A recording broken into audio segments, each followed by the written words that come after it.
Welcome to February. If you have been following me for very long, you know that these kind of days are my favorite days. We have the first of the month, which falls on the first day of the week. And March is going to be the same way. So it's super exciting to get that fresh start for your week and your fresh start for your month. So I kind of want to go through our close process and what our team did this morning to review where we are, what progress we've made so far in the year, and how we're going to set those goals for February so that we stay on track to hitting our quarterly and annual goals. So go back and look at what you wrote down for your big three or less. Maybe you only have one big goal, but no more than three, hopefully, for the year. And I want you to look at number one and say, okay, am I ahead, on track, or behind this target goal? I want you to go ahead and write that down, literally right now. You can pause me or come back and watch it again if you need to go grab your notebook or pull it up on your computer. But we're reviewing your annual goals. So number one, are you ahead, on track, or behind? Number two, are you ahead, on track, or behind? And number three, are you ahead, on track, or behind? Now you're going to look at what you wrote down for quarter one and do the same thing. So we are 1/3 of the way through the quarter. So you should be 1/3 closer to that goal. So number one, are you ahead, on track, or behind? Number two, are you ahead, on track, or behind? And number three, are you ahead, on track, or behind? And you want to be honest with yourself. This isn't well, I really did this, and if I kind of did this. It's just one word: ahead, maybe two, on track, or behind. And now you're going to review January. Again, one word: did I meet my goal or not? Yes or no, you're going to write down next to it. So goal number one, did I hit it? Yes or no? Goal number two, did you hit it? Yes or no?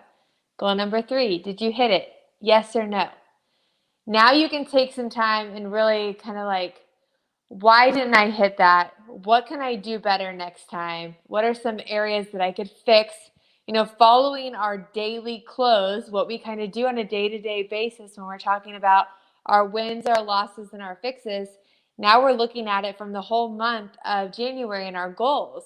What could we have done better in January to make sure that we could have hit all of those goals for the month?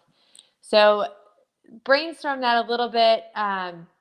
Reflect on it. Think about what are some areas that you could have done a little bit better in January to be on target with those goals.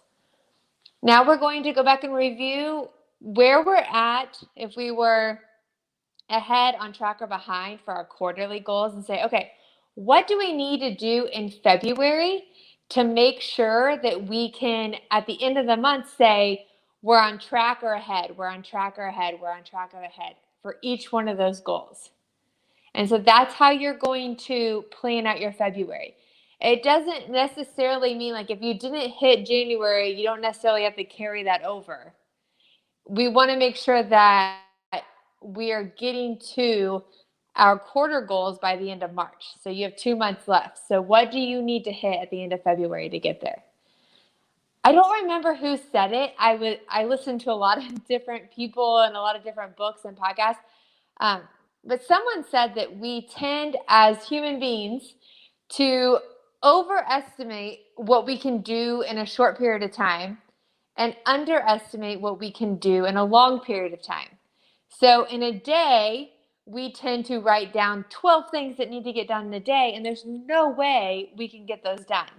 But in a year, we say, oh, I can grow my business by 5%, when really you can grow your business by 80%. And so what we're trying to do here with our goals and seeing where we're at and staying on top of them every week, month, quarter is so that we can analyze how are we doing and do we need to adjust those at all. It may be that you are way ahead of your quarterly goal, and now you need to adjust it and make it higher or change it so that you are challenging yourself more. So that's what we want to do. We want to stay on top of these goals and be honest with ourselves and realistic about where we are throughout the year. So I told my team this morning, I'm like, oh my gosh, I can't believe a whole month has already gone by in the year. And I said, I think this is the year that I'm going to be, be more in tune with my time and what is happening on a day-to-day, week-to-week, month-to-month basis. So probably every month I'm going to say, oh my gosh, I can't believe it's already been 2 months, 3 months. And I said, if I come to the first meeting of the month and I don't say that, something's wrong. So we are going to be very in tune with our time that we have and maximizing that to achieve our goals. So if you're not able to do that, if you weren't able to go through it along with me today, I encourage you to go back, watch this again, and go through and analyze those goals and where you're at as of today. So thank you guys so much for joining me. I'll be back tomorrow, and I'll talk to you then. Thanks.